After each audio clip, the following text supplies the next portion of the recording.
Cette année va être incroyable pour les projets Marvel.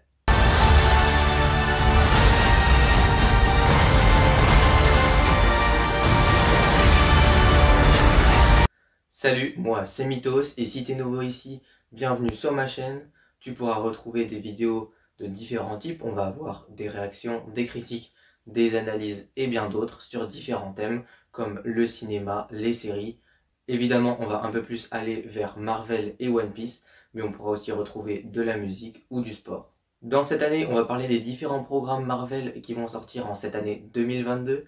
Évidemment, les dates que je vais donner vont peut-être changer au cours de l'année avec la situation sanitaire actuelle et certaines dates d'ailleurs ne sont pas encore déterminées. Si tu ne veux pas rater les dernières actualités sur toutes les séries, sur les films, ainsi que mes critiques, mes réactions, tu peux t'abonner, activer les notifications, et évidemment me suivre sur Instagram mythos.ytb où je donne mon avis et des critiques exclusives et donc tu vas pouvoir me retrouver un petit peu plus souvent là-bas.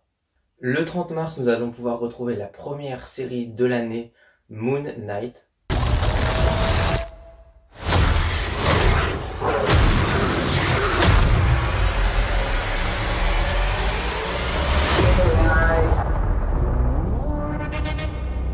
Cette série qui va sortir sur Disney+, raconte l'histoire de Steven Grant, un employé d'une boutique de souvenirs qui va être soudain victime de perte de mémoire et qui va complètement devenir fou. Il va avoir plusieurs personnalités et va donc essayer de s'échapper de tout ça. Et il va y avoir un côté assez mystique, assez ancien, plutôt même mythologique, et donc ça risque d'être très intéressant. C'est la série qui me donne le plus envie de cette année. Vraiment, la bande-annonce nous montre quelque chose qui a l'air vraiment différent de d'habitude. Et puis j'ai l'impression que Oscar Isaac va nous sortir une très très grande performance, donc c'est vraiment une série à surveiller.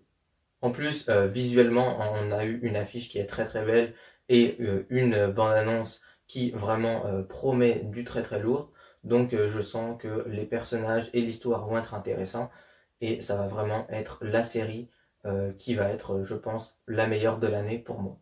Et donc après, premier film Marvel de l'année, mais cette fois ce n'est pas un film Marvel Studios, c'est un film Sony Pictures, c'est Morbius qui a été repoussé pour la 5e fois, il me semble, et qui devrait sortir le 30 mars en France.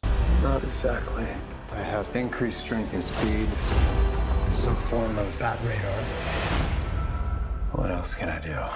C'est l'histoire d'un scientifique qui va essayer de soigner sa maladie du sang et qui va se retrouver possédé par une sorte de vampire. La bande-annonce nous montre quelque chose qui a l'air vraiment intéressant. Le personnage, l'histoire, moi je ne connais pas trop et donc vraiment j'ai envie de découvrir quelque chose là-dessus. En plus de ça, on a Jared Leto quand même qui joue le personnage principal, donc ce n'est pas n'importe quel acteur. Mais ce qui me fait peur avant tout, c'est quand même que ça soit un film Sony Pictures et non Marvel Studios. Parce qu'on a bien vu avec l'année dernière Venom 2, Let There Be Carnage, que Sony ne sont vraiment pas doués pour faire des films dans l'univers de Spider-Man. Leur communication d'ailleurs n'est vraiment pas très très bonne autour de ces films. Et vraiment c'est le point qui me fait très très peur. En plus s'ils ont repoussé le film 5 fois, c'est qu'il doit y avoir des raisons. En plus ils ont retourné des scènes il n'y a pas si longtemps. Donc c'est qu'ils ne sont vraiment pas sûrs de leur film. Mais évidemment, comme je le disais, cette bande-annonce, ça nous donne quand même envie. On a ce personnage de Morbius qui lui est inclus dans l'univers de Spider-Man. C'est un personnage important de cet univers, c'est un ennemi de Spider-Man. Et vraiment, on essaye de chercher, de trouver sa place dans cet univers. Parce qu'à un moment dans la bande-annonce, on voit Spider-Man qui est derrière lui, mais ça a l'air plutôt d'être le Spider-Man de Sam Raimi. Et à un autre moment, on voit plutôt Adrian Toomes, du coup le vautour, qui lui est dans Spider-Man Homecoming, et donc on peut se demander dans quel univers il appartient. Le 6 mai 2022, nous aurons le premier film du MCU de l'année 2022, Doctor Strange in the Multiverse of Madness. The greatest threat to our universe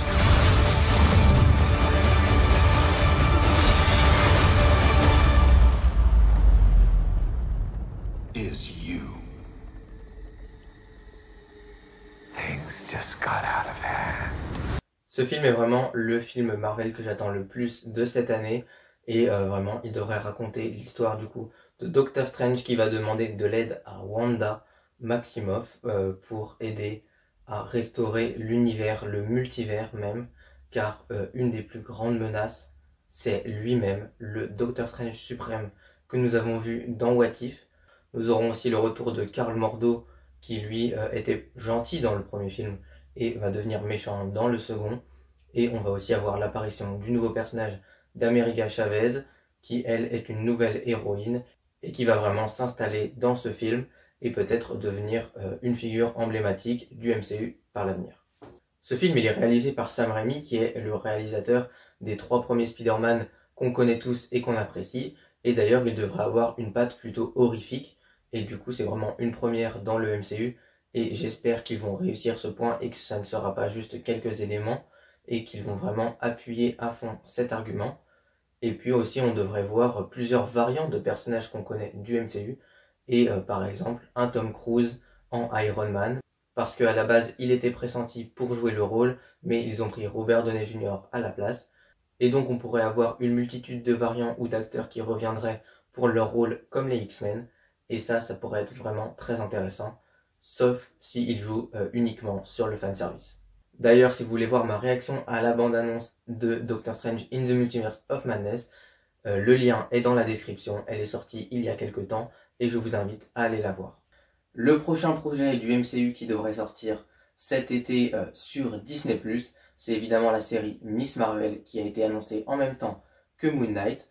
Maybe now they do. I got this, right? Totally. Et donc du coup ça raconte l'histoire du personnage de Kamala Khan, qui est une fan de Captain Marvel et qui elle aussi a des pouvoirs. C'est du coup une jeune enfant qui peut dans les comics étirer ses membres un petit peu comme le fait Mister Fantastic, mais vu les bandes annonces ils ont l'air d'avoir changé ses pouvoirs, et donc à voir si c'est toujours intéressant et toujours beau visuellement. Je suis assez intrigué par cette série parce que je ne connais pas vraiment le personnage, mais c'est aussi surtout parce qu'on reverra le personnage aux côtés de Monica Rambeau et de Captain Marvel dans le film, on va dire Captain Marvel 2, The Marvels, et ce film risque d'être un crossover qui va vraiment nous apporter quelque chose de cool dans le MCU, et j'attends de voir ce qu'ils vont faire avec le personnage de Kamala Khan. Thor Love and Thunder est le deuxième film du MCU qui devrait sortir cette année dans les salles. Il est prévu pour le 8 juillet 2022 et c'est vraiment le film qui, moi, me hype énormément parce que j'ai adoré Thor Ragnarok. Ce 4e film centré sur le personnage de Thor est toujours réalisé par Taika Waititi, qui avait réalisé le précédent et qui avait fait quelque chose de totalement différent des 2 premiers et qui avait réussi à inscrire une patte dans le MCU qui est vraiment identifiable et un petit peu ressemble à celle de James Gunn dans Les Gardiens de la Galaxie. Mais malgré le fait qu'on devrait avoir les Gardiens de la Galaxie dans ce film, une courte apparition je suppose, il me fait quand même un petit peu peur parce que évidemment nous allons avoir le retour de Jane Foster, et cette Jane Foster devrait devenir, on va dire, Thor, en portant le marteau, et donc je me demande vraiment comment est-ce qu'ils vont apporter ça, parce que le personnage de Jane Foster c'est un personnage que je n'aime pas trop dans le MCU. Après peut-être qu'ils vont essayer de jouer la carte du variant et qu'elle va arriver par exemple dans Doctor Strange 2 et qu'on aura du coup un personnage de Jane Foster qui sera totalement différent de celui qu'on a connu plus tôt. Après ce qui est bizarre c'est que dans les affiches promotionnelles ce qu'on a vu c'est qu'elle porte le marteau de Thor, mais ce marteau évidemment vu qu'il avait été détruit dans Thor Ragnarok, et bien là il a l'air d'être recollé, je ne sais pas comment est-ce qu'ils l'ont fait, mais on voit vraiment les fissures et qu'il avait été réduit en morceaux.